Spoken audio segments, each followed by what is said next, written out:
The astrological events taking place in the month of September are going to be life-altering, and these are the key dates that you need to be aware of. Right off the bat, on Monday, September 1st, we will have Saturn still retrograde, but shifting signs and moving into the sign of Pisces, which is going to be a big deal. However, we may feel a little bit of a relief, being that Saturn doesn't like to be in Aries. So now that it's moving into Pisces, it's going to have a little bit more of a lighter feel to it. However, that is the illusion of Pisces, is that they are light and airy, but they also have a dark side, so to speak. And because they are the last of the zodiac, they also encompass all of the zodiac. So it is very complex energy. So do not be fooled by this energy shift. And Aries is not letting go without a fight, because we will still have some Aries energy at play because of the degrees that the planets will be at. The very next day, on September 2nd, we will have another positive transit happening when Mercury moves into the sign of Virgo. And not only is Mercury at home in the sign of Virgo, but it is also considered to be exalted, which basically just means that it really, really thrives in that sign and likes to be there. And with Mercury being in the sign of Virgo, this may help with our communication as well as our intellectual abilities. Within that same week, depending on where you are in the world, you will experience Uranus stationing retrograde in the sign of Gemini, either late in the evening on September 5th or early in the morning on September 6th. Nonetheless, Uranus in Gemini is already crazy, chaotic, unpredictable energy as it is. And then with this retrograde energy on top of that, not only will air signs be heavily influenced by this, but there's going to be a lot of catastrophic and unique events that play out that, again, are very unpredictable and very unexpected. And what do you know?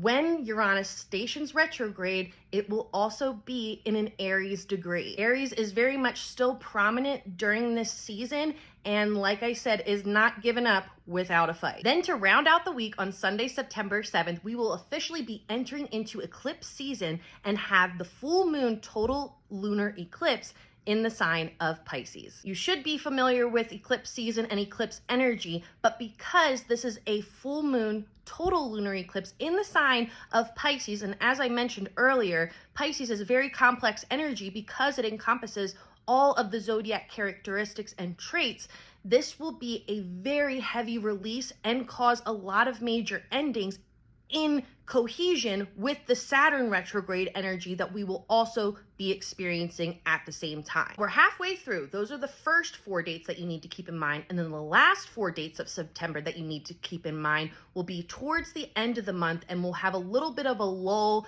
and a little bit of a break in the middle of September, astrologically speaking. Even though there are some minor aspects and transits occurring, we are mainly focusing on these 8 dates that will be majorly impactful in your personal life and within the collective. This brings us to Thursday, September 18th, where Mercury will move again out of the sign of Virgo, where it really likes to be, and into the sign of Libra. And this isn't necessarily negative, as communications should still be maintained and balanced, but we just may not feel as strong of a connection to our intellect and communicating through our intellect. However, because Libra is the sign of relationships and being social, you may feel more talkative or just more like expressing yourselves or going out with friends, family, etc. The very next day, on September 19th, this is where things sort of will take a turn in terms of the energy, where Venus will move into Virgo, and it doesn't like to be there. While Venus is in Virgo, this will feel very restrictive in the sense of our relationships and in the sense of our own creativity. And then to follow it up, we will have the new moon partial solar eclipse in the sign of Virgo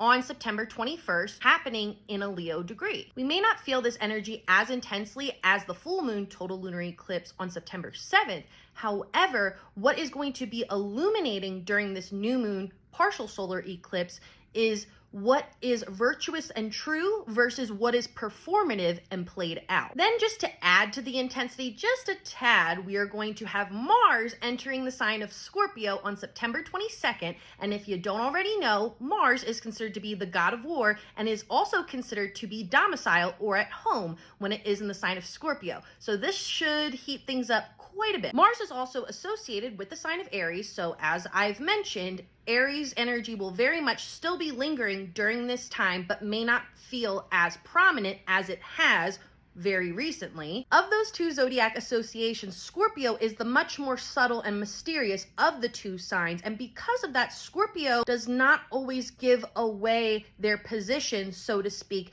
as much as Aries energy does or will. Because Scorpio is not as impulsive and is much more observant than Aries, it knows the right time to strike and is very calculated in terms of vengeance, versus Aries energy wants to act instantaneously and immediately, which may be to their detriment versus to their benefit. Later on that very same day, on September 22nd, the sun will move into the sign of Libra, not only transitioning us from the summer to the fall equinox, but it will also shift us into the last half of the astrological year. But don't get too excited, because the sun is considered to be in fall when it is in the sign of Libra, meaning it's Libra season. The sun and Libra have somewhat of competing energy, so they don't always get along the best. So even though Libra is the sign of balance and compromise, Leo and Libra tend to have very passive aggressive energy, and this may reflect in your relationships during Libra season. So to recap, we have a lot of energy and a lot of transits happening in the month of September,